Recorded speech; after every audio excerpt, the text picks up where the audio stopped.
Hey, I know there's still going to be people hopping on, but we have a lot to get through today. So I'm going to invite everyone to turn on their videos and we're going to get started. So thank you for being here with us today, whether it's your morning or your evening or your middle of the day. We're really pleased to be doing this final webinar, at least in this series. And Macy, I'm going to ask you to go to the first slide. So I think if this is the first time that you're joining one of these sessions, this is actually the final webinar in a series of, I believe, 5 that was planned around the launch of a guide that was created by manufacturers for manufacturers. And it was a guide to the legislative landscape as it relates to sustainability.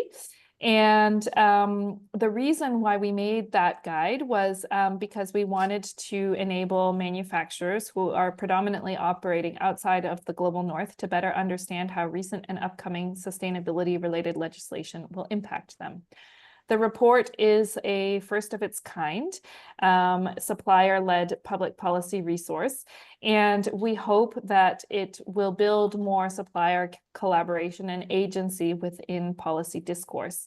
So that if you haven't seen the guide, I'm going to put a QR code up on the screen in a minute, but we do recommend that you go and check it out. The guide has fact sheets for different pieces of legislation. I mentioned that this is the final webinar in a series of 5. So up until now, each webinar has focused on a specific topic, on a specific piece of legislation. And we had so many questions during the previous 4 webinars that we just didn't have time to get to during the webinars. I think around 70 unanswered questions that came in from the audience, that we thought we would do a session actually just to go through some of those unanswered questions and to give people a chance to ask the technical experts what they want to ask and hopefully get some useful answers. So that's a bit about why we made the guide and what this session is about today. Macy, could you go to the next slide, please? So I mentioned that it was a manufacturer-led resource. The resource was commissioned and led by Diamond Fabrics, which is part of Sapphire Group, Lensing, Pactix Group, and we have a representative of Pactix Group here today who will join in the Q&A at the end. If there are very practical questions, we can maybe speak to those. We also, it was commissioned by Poetic Gem, Shahi Exports, Simple Approach, and Sorcery with support from Transformers Foundation and GIZ. And from GIZ Fabric Asia, we have Frederica and Tia with us today. And the report itself was it was written by a team of legal experts who have extensive experience working with governments, civil society, law enforcement, and the private sector. And it was really done in collaboration with the manufacturers who I've just mentioned. I also want to do, and there's Gori from Shahi Exports, who's here as well. And Shahi, as I mentioned, is one of the manufacturers who led on this piece of work. So a small disclaimer before we start is that all the opinions expressed in this webinar or report are that of the collective and should not be attributed to individual companies or spokespeople. Macy, next slide, please. Yes, the promised QR codes. So if you are interested in, we really do recommend you go and check out the fact sheets. The QR code on the left of your screen is to download those fact sheets. And if you would like to support future fact sheets, because the legislative landscape, as we will hear today, continues to evolve. There's always more to be done, and these are always in need of updates, and there's always more pieces of legislation we could add to it. So if you're interested in supporting that, we encourage you to use the QR code on your right to express your interest. Macy, next slide, please. Okay. So we've invited back some of the speakers from the Ingrid, we have invited speakers, some of whom you might have seen before in previous webinars.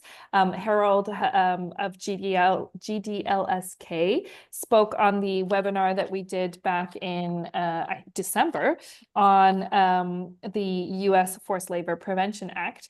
And he had a lot of questions. I know his candor and forthrightness was really appreciated by attendees, especially because as a law firm, GDLSK has a lot of practical experience with the USFLPA and working with clients who are dealing with the USFLPA.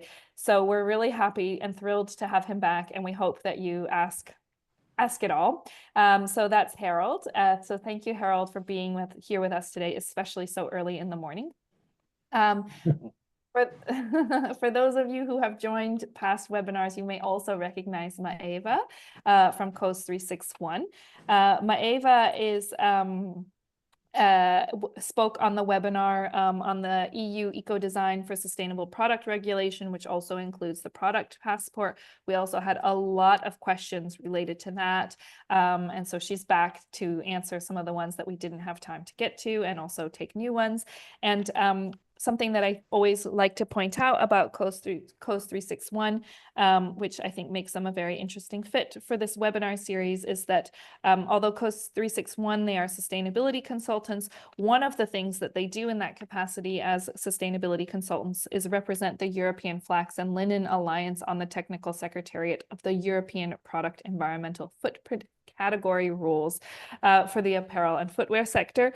And so they have a lot of experience working with manufacturers here in Europe, in flax and linen in particular, and in trying to ensure that their perspectives are included and represented in the policy space in Brussels, which, as we've spoken about on many instances in this webinar series, is not always self-evident. There are a lot of manufacturers and their points of view are not always very well represented in Brussels, which is the perfect transition for introducing Ingrid from Fair Wear Foundation.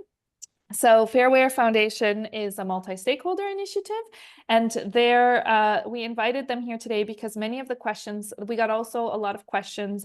We did a webinar on the CSDDD and on the EU textile strategy, and Fair Wear Foundation does a lot of work in the human rights due diligence space. And actually within that, they focus especially on equal partnerships and responsible purchasing practices, which of course is very relevant to this group. And I said that it was the perfect transition because one of the things that they do is collaborate with NGOs, with governments, with ministries, with CSOs to try and ensure that these perspectives, especially as they relate to equal partnerships across the value chain and responsible purchasing practices, are included in conversations in Brussels. So we're very happy to have all three of you.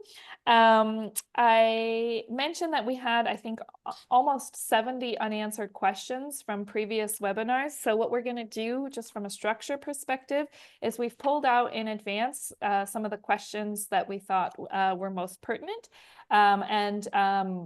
I'm going to start with Ingrid, and I'm going to share some of the unanswered questions as they related to the CSDDD and the textile strategy, and then she'll take you through some information that sort of answers some of those questions. And then I'm going to do the same for Harold, and we'll finish with Maeva, and then we should have about 25 minutes for questions, hopefully at the end, for new questions. And so with that, Macy, could you go to the next slide? Okay, I'm thinking, oh, the Q&A. I should say, if you have questions, please put them in the Q&A. Well, as I said, we'll come to them at the end, but you're more than welcome to put them in as we go along. So with that, next slide, please, Macy. Next slide. Yep, next slide. Yeah. Okay, yes, perfect. So as I mentioned, we've had a lot of questions on the CSDDD and the EU textile strategy.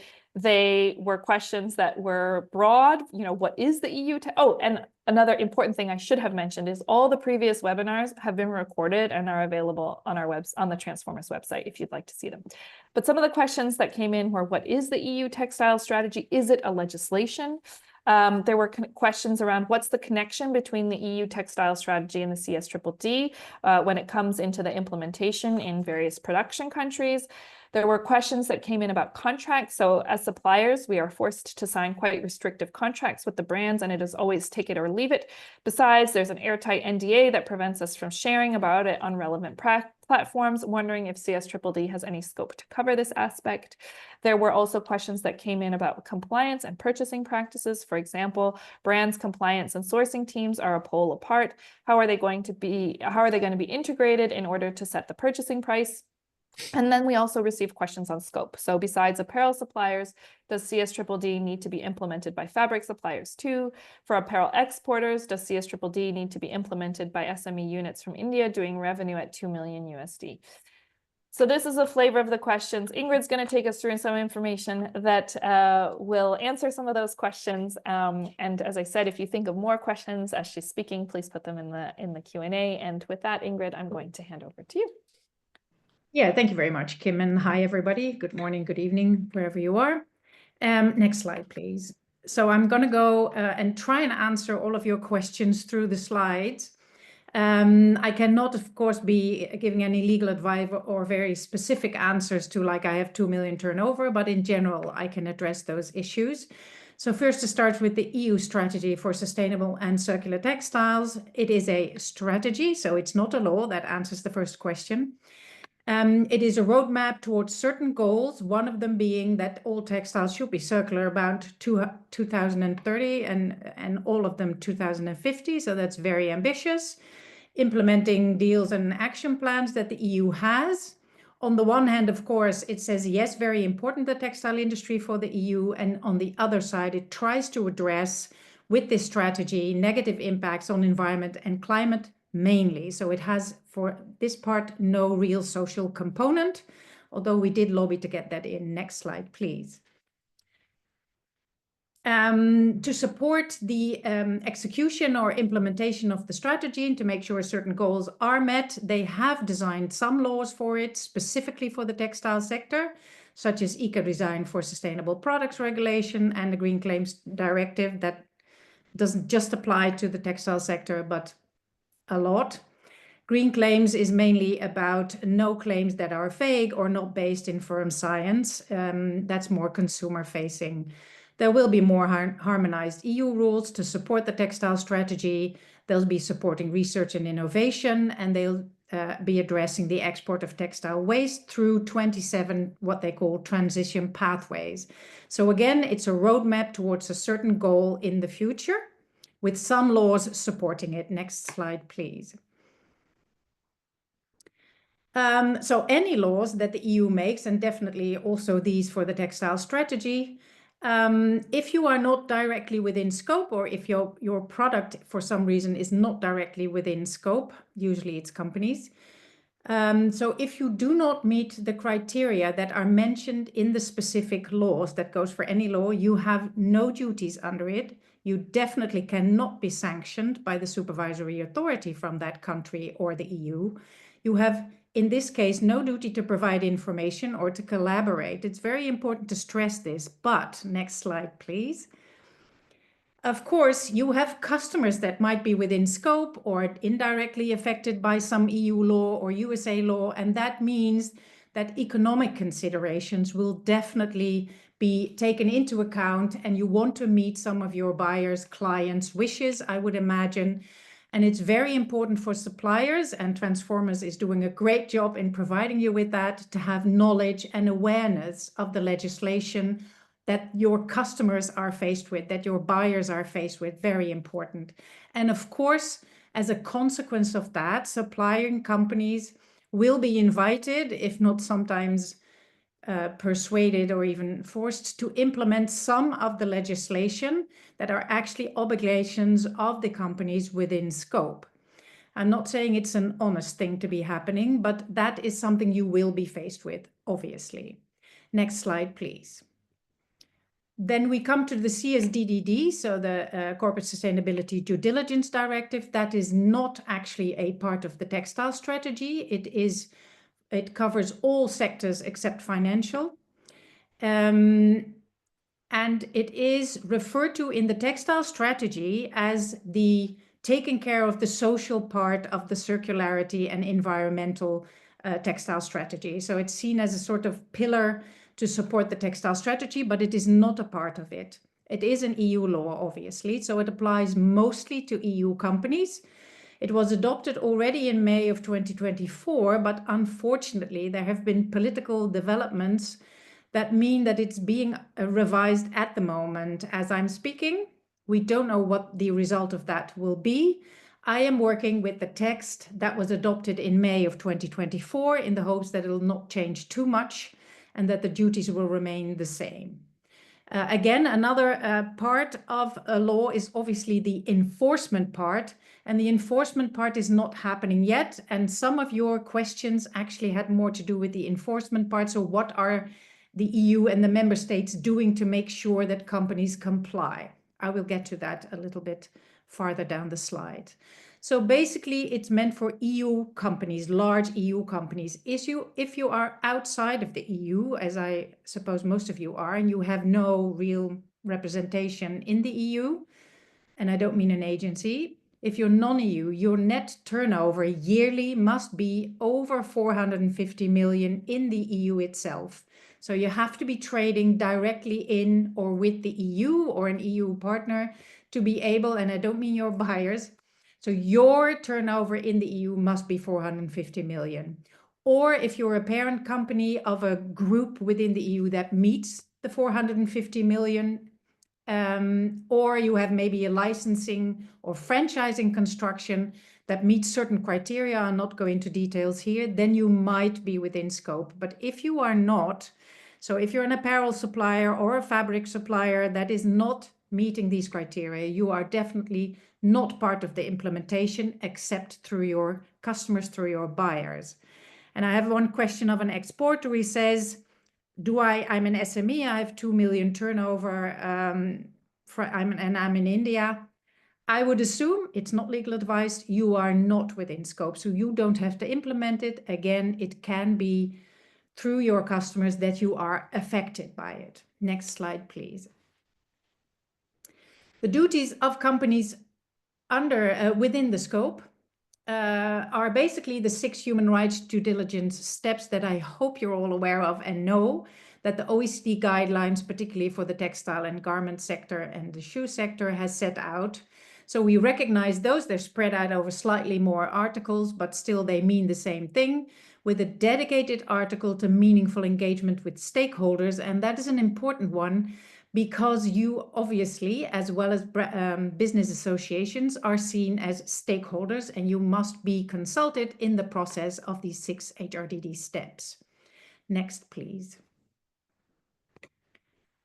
The duties of these companies within scope, we're calling them brands here, but obviously it's every kind of sector. It could be anything, but in the case of the textile sector, they're usually brands. They're expected to use their influence to contribute, very general, to an adequate standard of living in their chains of activities. In this case, the chain of activity is what you would know as the supply chain, so all the way up to the brand. So it's a very general duty that they have. They must contribute to an adequate standard of living. So they have to look at the whole picture, no polluting, good wages, safe buildings, that sort of thing. Very important. And they must also collaborate with their business partner, meaning that they cannot shift the obligation they have under this law just simply onto the supplier. It's expected, of course, that there's sometimes a sharing of responsibilities. If there is like an action plan, something needs to be addressed, corrected, maybe prevented. Obviously, you will be invited, persuaded to participate in remedying or preventing certain, I don't know, building safety, that sort of thing. But it's not the idea that they transfer their obligations onto their suppliers as is happening currently. They can prioritize risks, but you can expect that all potential and actual adverse impacts are addressed in a timely manner. And of course, there must, for this collaboration, be an exchange of information, but trade secrets are very explicitly protected. Next slide, please. And what else is this collaboration? They're expected to have a clear code of conduct. Obviously, it needs to be public, otherwise the workers have no clue of what it is. And they must get their business partners, direct and indirect, to agree to implement this. That should be different from the situation that suppliers are used to at the moment.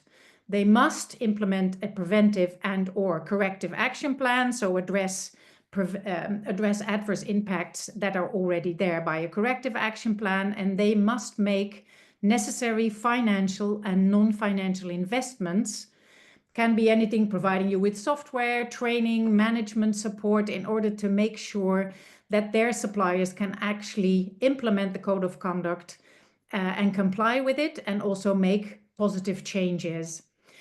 And they must also, and this is very important, adapt their own business plan. So they must start actually with looking at their purchasing practices. And as Kim said, one of the questions was, we see the CSR team and they're all very nice and everything, but when the sourcing team comes around, the tone is quite different, and it's all about pricing. That should change, and we see from the German Supply Chain Act that actually all of the teams need to work together in order to implement this risk management system that the whole company needs to stick to. And next slide, please. I'll be very brief. The duties are even more strict if it concerns an SME as a supplier. That means they even have to support compliance with their code of conduct, can be anything. So it can be financial and non-financial. And here is an answer to these NDA agreements. Pertaining to human rights and environmental and climate damage, they must have fair, reasonable, and non-discriminatory terms. And that means that an NDA in some cases will not be seen as appropriate. I'm not saying in every case, it depends on what it is about. So in principle, all of the contractual clauses should be fair and sustainable. And the European Commission shall provide model contractual clauses in order to show what they think is fair and reasonable and non-discriminatory. There must also be appropriate measures together to support the compliance of the SME with this code of conduct and any action plans. Next slide, please. And then there are support measures already being set up, and some of them are already there. There is the EU help desk that will be launched this month or early next month, with 4 access points and 1 distinctly meant for suppliers and business associations. They're there to help, advise, refer you to the right people to talk to, maybe tools, apps, whatever you may need. And there will also be people that you can actually talk to. And you already probably know the responsible business help desk. There are 12 now in total set up by GIZ in production countries that you can basically go to for advice. They also have free modules on human rights due diligence.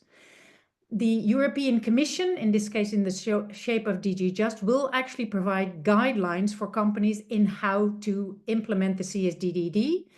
And you are cordially invited to participate in this process of guidelines. And that means they want stakeholder engagement. And Fairware, together with trade unions, has already started a program where we actually interview, speak with business associations and suppliers and trade unions, trying to find out what you need in order to make sure that these guidelines support suppliers, business associations, trade unions, and therefore workers. And that's my part of answering questions. I think I have answered most of them, but if there are any, Yes. I'll thank you. Thank you, Ingrid. That was really informative. Very appreciated. Macy, could you go to the next slide, please? Okay, so we're going to turn now to Harold and to the US Forced Labor Prevention Act. And Macy, if you could go to the next slide, please. So we had a lot of questions on this piece of legislation. We had many were about compliance and setting up systems for compliance. So for example, does the factory being certified and segregating cotton help with the commingling issue? We also had manufacturers who were very eager to know how to prepare for a customs inquiry and how to test their systems to maximize the possibility of success. For example, how to proceed if you discover that in your supply chain there has been found cotton from the Xinjiang region, even if it is OCS or GOTS certified. So Harold is going to, I think, indirectly respond to these questions, but I think it's going to be very informative for you nonetheless, because as I mentioned in the introduction, he has a lot of very practical and hands-on experience dealing with this. So with that, I'm going to hand over to you, Harold. Thank you. Thank you, Kim. There are so many concerns with regard to compliance, and I think that it's important really to approach the realities of the situation. And that is, for those companies that have established a compliance program, they have set up tracing, they have required their manufacturers to promise never to deal with product that is been produced through forced labor, and everyone has agreed, and a program has been put into place. And at that point, under US law, there has been a requirement of informed compliance and reasonable care that is met. But then there comes a moment in time when all of that work is tested. And that comes when customs stops or detains a shipment and asks for evidence that there has been no forced labor in the supply chain. They don't ask specifics. They don't point to elements within the transaction that they have a reason to believe may have a problem. So where does it really leave us? For those companies that have set up a successful program, one that they believe strongly in, they're now faced with proving that their efforts have been successful. There are companies that have put all of this effort in and still will find that customs does not release their goods. Even though all of the T's have been crossed and all of the I's have been dotted, where does it go wrong? And the truth of the matter is, it's all in the presentations that get made to US Customs. Here again, if we delineate the corporate responsibility that an importer and exporter has to meet the requirements of the law and to exercise reasonable care, after we've done that, it still takes a second effort in order to resolve problems when customs makes an inquiry. We've dealt with hundreds of detentions at this point in time. And one thing has become manifestly clear, and that is the companies that have properly put together teams to be able to gather documentation in a timely fashion and present them with translations to US Customs and with explanations to US Customs. It is those companies that have a chance to prevail. We've sadly seen any of a number of situations where companies have devoted enormous amounts of time, effort, and energy in establishing a compliance program only to find that their goods are not released by customs. How does this happen? Well, it happens because customs develops information either through the use of AI and scanning bills of lading from various parts of the world, whether it comes from nonprofit organizations that provide customs with information with regard to particular factories.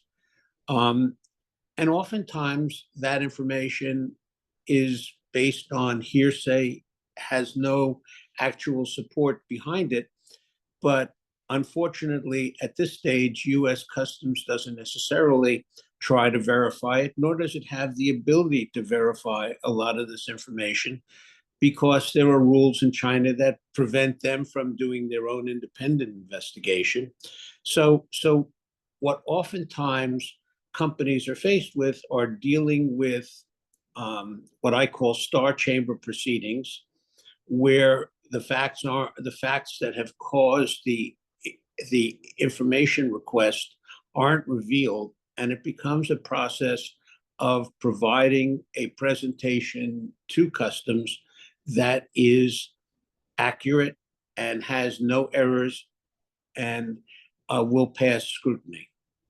So in thinking about the presentation today, I am assuming that all of you who are listening have put together your own compliance programs and have become reasonably comfortable that your supply chain is one where forced labor forced labor cotton, if you will, has not been included in your product chain. The real answer, though, becomes, do you have a team that can gather information in days or a week relating to an importation to demonstrate all of the things that you have put into place through your compliance program? The inability to do that, recognizing two things: one, that goods aren't going to be released until customs is satisfied with your paperwork, and secondly, that shipments that are on the way or in production will also not get released until customs is satisfied that the production chain has no forced labor cotton in it. So it's really important that you put together a team within your own organization that can gather documents, that your vendors are required to maintain documents in a particular way so that they can readily provide them to you. Getting them translated into English becomes a real issue that you need to consider in the process of doing this, because timely submission of these documents does two things. One, it supports the fact that you have a process, and secondly, and probably more importantly, the longer it takes to get this all done, the longer it takes to get goods released, and orders get lost, and ill will begins to be established with your customers. So my recommendation to you all is that you have a process to gather documents and that you audit that process at least once every month with 2 or 3 shipments from your significant vendors. Have them provide you with all the documents that you need, and someone, whether it's your consultants, your lawyers, your team, should vet those documents and should vet them carefully, because what really happens when documents are submitted to customs, they scrutinize them from every respect, and even errors that have nothing to do with the possibility of forced labor will result in the goods being rejected.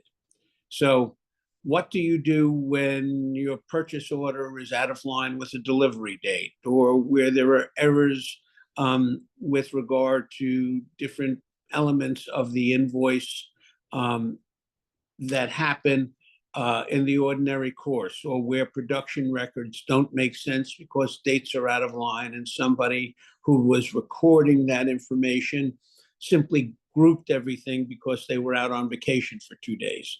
It's those kinds of silly things, and I do mean silly things, that are the difference between a shipment being released by customs and not released by customs. And it's important when you do your vetting with your vendors that you make it clear that records must be kept in a certain way, and that you review the way they keep those records to assure that they're doing what you need them to do. So really, at the end of the day, my message is: establish your program, do the things that you need to do to meet your corporate responsibility, and then verify those records on a regular basis to be sure that you have a process to respond in the event of a detention. Thanks, and I'll answer questions happily later. Thank you, Harold, for that. I have to say, kind of sobering, presentation. But yes, I mean, this is the reality, I think, and the questions we've gotten, I think, in the webinar on this in particular that we did back in December, I think speak to this kind of harsh reality that it's just really, really difficult to be prepared, and that I remember in your presentation in December, I walked away feeling like it's kind of a Wild West, and that feeling and sentiment was reiterated in your presentation in what you've shared today. So thank you, Harold. I am going to turn now to Maeva of Cose 361 to speak to she did, as I mentioned, she did joined us for the EU Eco Design for Sustainable Product Regulation, which includes the product passport, back in January, and some of the questions that we received, well, we got a ton of questions related to this piece of legislation. And Maisie, if you go to the next slide, yeah, we kind of, Maeva grouped them into 3 categories. So questions about who will check that the products are compliant and who will check the accuracy of the data. We had questions about the environmental impact. What does that mean? And we had questions about which tools can be used, how to choose a tool, how to get a benchmark, things like that. So Maeva is going to take us through those kind of broad categories of questions, and then we're going to turn to audience Q&A. So I encourage you to put some questions in the Q&A as we go along, so that we can, and I will try to sort of field them on a first come, first served basis. So I do encourage you to put your questions in the Q&A box. And with that, I turn to Maeva. Thank you. Great. Thank you, Kim, for the introduction. So Maisie, you can go to the next slide, please. Okay, thank you. So let's start with the most frequent question we had about the verification. There are 2 levels of verification. The first one is about who will check the product is compliant and the DPP contains all the mandatory data. So this verification will be done by the customs and by the local authorities. And each country will decide who is the competent local authority.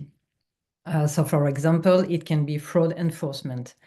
And the second level of verification is about who will check the accuracy of the data. So the entity placing the goods on the European market is responsible to provide compliant and accurate data, of course. And in the official text of the ESPR, it is specified that there will be different degrees of verification, from providing supporting documents to third-party audits, for example. And it is written in the regulation that the chosen way must be relevant, appropriate, and proportionate to the nature of the product. So this is the general way to work. But as we said during the previous webinar, some things are still fuzzy in the ESPR, as the procedure will be defined in the delegated act coming in 2026 for the textile products. So all will be clarified in the delegated act. So you can go to the next slide, Maisie. Thank you. This slide is just to remind you the ESPR criteria and the type of data you will have to collect, because the next question were more about data collection. So you can go to the next slide. Thank you. So we had several questions about the environmental footprint criteria. The first one was about to know if a long-lasting product can be disadvantaged compared to a disposable product. So to reply to this question, it's good to know that the environmental footprint is based on LCA, so life cycle assessment. And in LCA, we have to study all the stages of the life cycle of the product, including the use by the consumer. And in the ESPR, durability of the product is one of the criteria. So it means that the more durable your product is, the better it is for the impact calculation. And the second question was more about to know if there is an interest to do an LCA if we are not able to collect all the data on the supply chain, and especially data about dyes and chemicals. So in LCA, of course, dyes and chemicals are taken into account, but you have two different ways to use the data. You can use generic data from the European database in the case you are not able to collect the data on your supply chain. And we know it can be difficult sometimes to collect real data, especially for dyes and chemicals. And you can use specific data. Specific data is your data, the one you can collect on your supply chain. And it will allow you to calculate your impact and to identify how you can decrease your impact. And in a way to communicate, it will allow you to communicate on your own impact that will be different than the one of your competitors. So using specific data will really allow you to better work on your impact and identify how you can decrease it. And sometimes, of course, it can be difficult to collect specific data, but you can go step by step. So we can go to the next slide. The last group of questions we had were more about which tools we can use and how we can choose a tool. And of course, for all the subjects you have on this slide, you can use a tool to help you to implement your traceability, calculate your footprint, work on your care and repair strategy, and so on. So the first thing to know is that there are a lot of tools and all tools are different. So the most important is to find the tool that will reply to your needs, to your expectations. So to do that, the first step is the training. Training is always the first step, as you need to be aware about the regulation, of course, and about the subject, about the topic for which you are looking for a tool. And then the second point is the specifications. As I said, all tools are different and you need to find the one that will reply to your needs.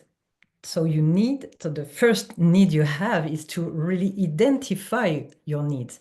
You need to know what you are expecting from the tool, what your budget is, which people in your team can work on this subject. So there is a lot of needs, and in all companies, the expectations can be different. Once your needs are clearly defined, you will be able to compare the different tools in the market and find the one that will reply to your needs. Then you will have to test it, of course, because you need to make sure that the tool will reply to your expectations. So you will test it in a limited number of products. And finally, when everything will be aligned between you and the tool, you will be able to deploy it on all your products.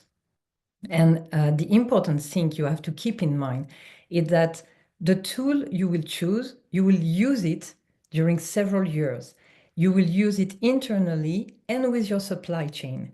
And everybody knows that implementing a new tool can be quite difficult in a company, especially because teams will have to change their habits. So it's not an easy thing.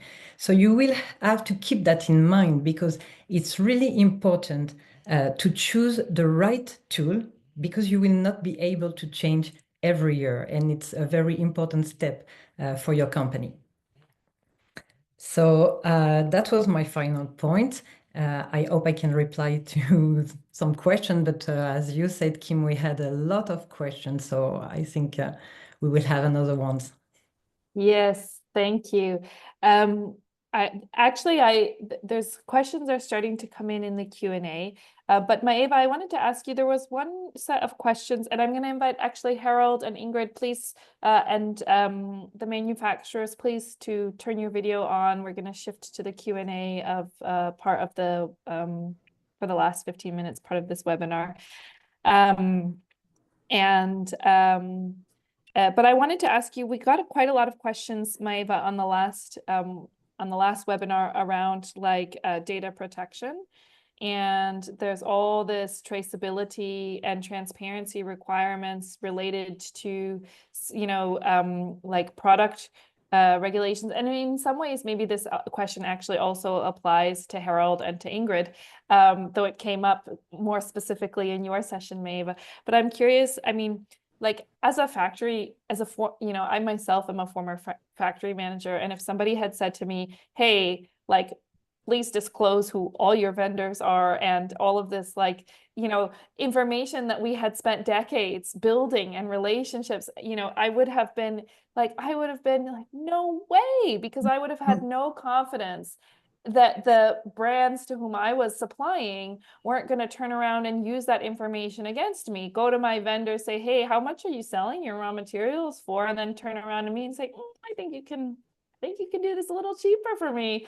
So, you know, because what you've shared on on selecting a tool is really around technical requirements, but do you have any thoughts like on this piece? And then I'm going to turn to the questions in the Q&A box. Yeah, that's why it's an important point. You're right, because as you said, we can spend a lot of time building a supply chain, and that's why with all these legislations, the new thing is that the brands have to build a trust relationship with their supply chain.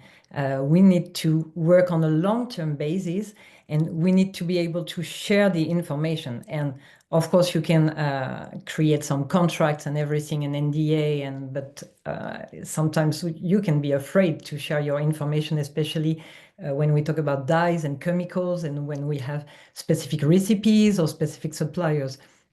So it's a real question.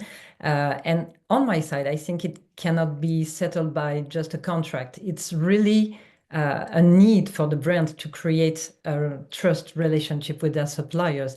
And of course, when you are using a tool, you can use your own tool and you can share only the final impact. For example, when you are calculating your footprint, you can use your tool with your activity data and share with your customer only the result of the impact, but not the activity data.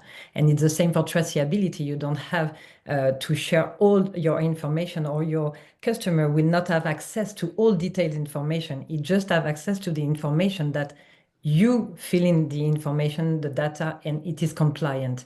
So there are a lot of process to avoid sharing specific data.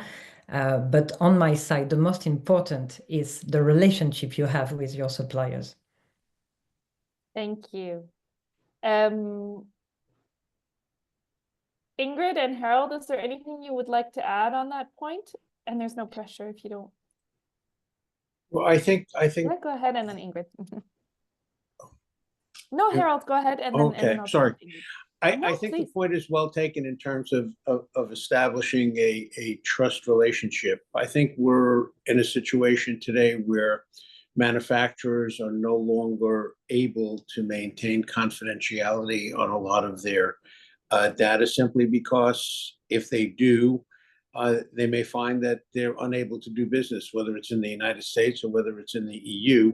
So, I mean, sometimes clients will get around the problem. We as a law firm will enter into NDAs with the factories, and we will maintain information that they don't wish to share with their customer, but are willing to provide as a means of dealing with compliance issues. But at the end of the day, I think it really becomes a question of finding the business relationship parameters that you have with your customers. And the reality is, if a customer uses that information badly, they may find themselves without a supply chain, simply because these types of things find their way into the marketplace fairly quickly. Thank you, Harold. Ingrid, and then I'm going to turn to the question from Bettina in the Q&A. Oh, you're muted, Ingrid. Yeah, I agree. It's really about trust and long-term relationship. But what we, of course, see in the textile sector in particular, that's the one I know the most about, is that it's actually possible. I'm mentioning blockchain. I don't know anything about it in detail. to follow, for instance, cotton. So you have information on the product itself without actually revealing any information on who, if you will, touches it or works with it. That's one thing. And we had an experience with what we now call the Fair Price app, where we used to start with Excel sheets, try to calculate, the what wages are currently being paid, social security and that sort of thing, and bonuses and everything in the Excel sheet. And then you could change the pricing and see what effect that had on wages or the other way around. And that was, of course, open, everybody could see it. But in the Fair Price app, for instance, you can, as a supplier, put in your own information, and then it's just shown out on the outcome, if you will. So there, I think if this is necessary, there will be a lot of technicalities that can be solved by tech, actually, where you don't share the things you don't really want to share. But the result is clear. I mean, I think it's basically what Harold's been saying as well. There's always ways around sharing everything, including trade secrets. Thank you, Ingrid. All right, first question in the Q&A is from Bettina, and it's, I think this is a question for Maeva, but are there tools provided free of charge by the EU for calculating the LCA of a product, or does the EU support small businesses with subsidies? And I'm going to actually add on to this question because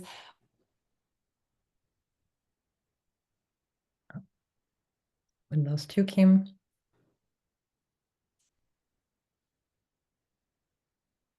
Okay, so I can start to reply to the question, maybe. In the ESPR, it is clearly written that there will be a support for SMEs. And on my mind, there is no free of charge tool on the US side, but some private tools are starting to offer a free version of their tool. So for some of them, you can try to use to calculate your impact with a free version of their tool, but not at the EU side.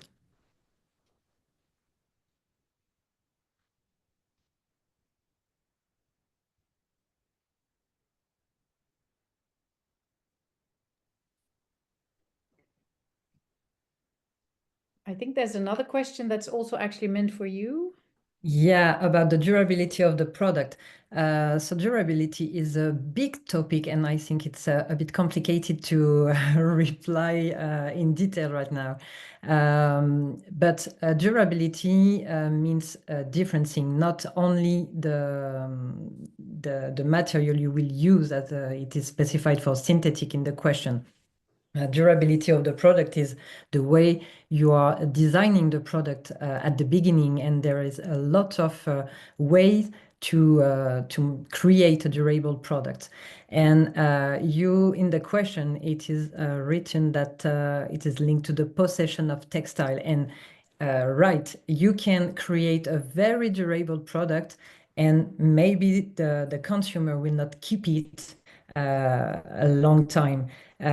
It's another type of durability. In durability, there are two types of durability: the physical durability, intrinsic durability, and the extrinsic durability, that is more the emotional durability.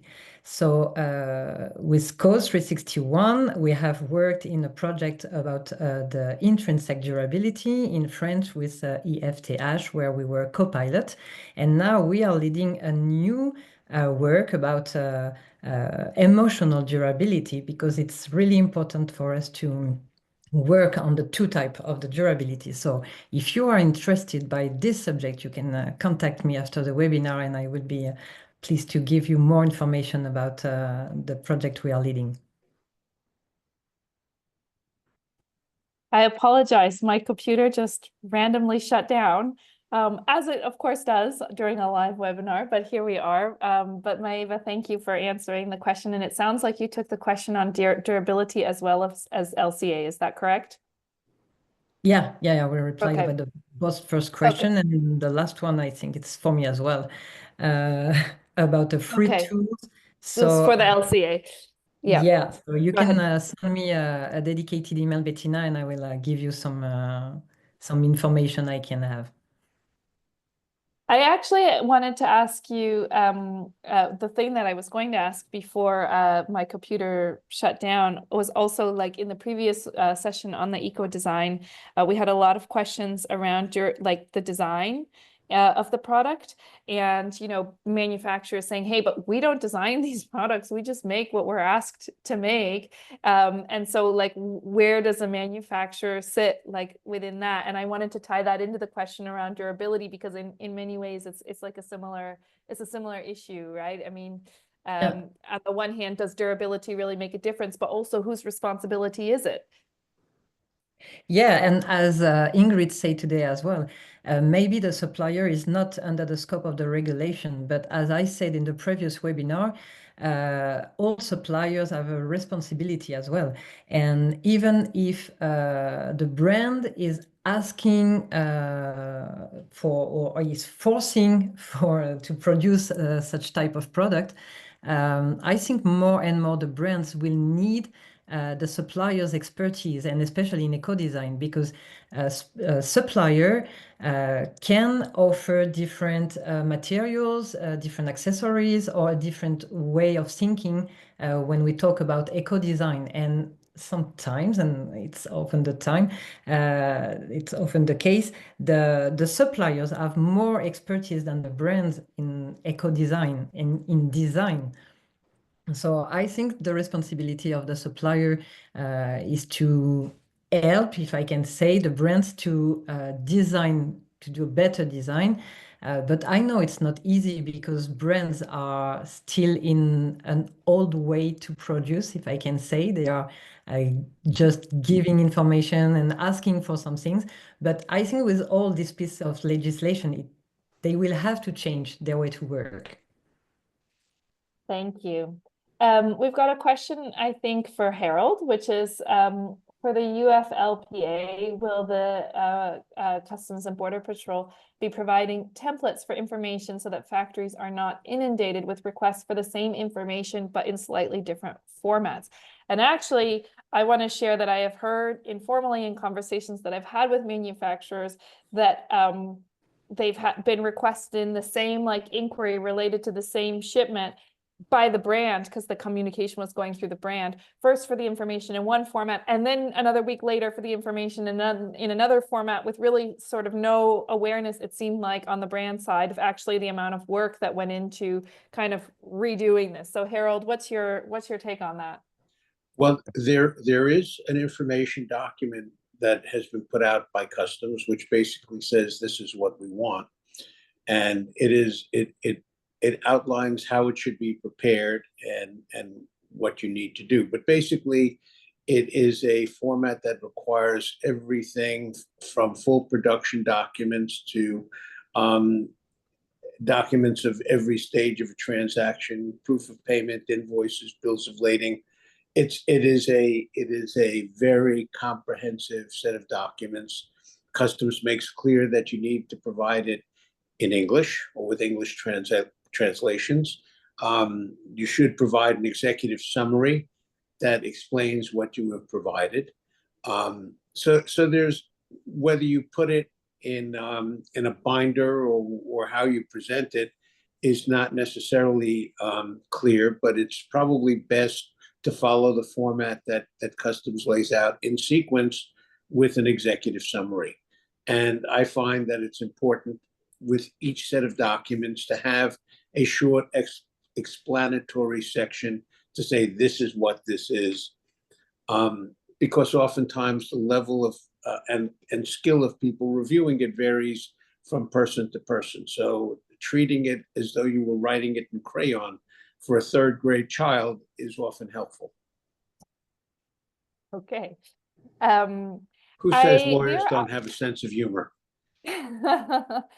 So we are out of time, but I wanted to invite Ingrid, Maeva, Harold, but also Maha, Amelia, Gori, Ayushi on the manufacturing side. If you have any final comments or things you'd like to say that you don't feel you've had the chance to say yet, this would be your chance. And there is one final question, which if you want to say something about, I will let you use your final word to address. And there's no pressure, but any final comments or thoughts from any of the speakers or the manufacturers here with us today? Yeah, maybe on my side, I just would like to emphasize that what we already said in the previous webinar, but suppliers must be proactive in following the legislation and try to be compliant, even if they are not under the scope of the regulation, because their customers will push them, and they have a big part to do to improve our way to produce and to consume today. Thank you. And Harold and Ingrid, and there's no pressure, but I think maybe just a quick remark, because in other conversations, I feel that sometimes there's a bit confusion. We have, of course, the text of the law, as Maeva has been talking about, and I as well, the CSDDD. And we always hope that that is strong and the sanctions in there are good and they are really, they have teeth. But it really also very much comes down to the enforcement after that, the implementation, as you've heard from Harold, what happens in reality. So it's always the two of that together. And I think, particularly for the CSDDD now under revision, it's very important how strict it is implemented. And we see with the German Supply Chain Act that how it is interpreted by the supervisory authorities also extremely important in how well this works and how difficult or bureaucratic a law can be. And I think, fortunately, within the EU, the European Commission tries at least to have some guidelines and accompanying measures, not free apps, but, or free tools, but they do really try to make it clear. And very often this is a stakeholder engagement process where actually suppliers, so the receiving end, can have some say. So I would invite everybody to please join these processes if you hear of it, or if we invite you, because it is very important and very welcomed as well. thank you. And Harold. I think that for the time being, U.S. Customs has been focused on things like solar panels and any of a number of industrial products. And I think that they continue to promise that cotton will be something that they come back to at some point. And I think everyone should use this time well to put their systems in order, make sure you're ready for when that set of inquiries comes. Inevitably, it will. As someone who's outside of the EU, I must say I'm really interested to understand what emotional durability is. I have can't relate to it. All right. We can stay in touch, Harold, and I yes. can keep you informed. I Well, will with that, maybe know to contact you, Maeva, about what it but with that, I want to thank you for your time. I would like to thank everybody who joined today for your time and for participating in this series in general. And I wish that you all have a very nice day, evening, wherever you are, and until next time. So thank you very much.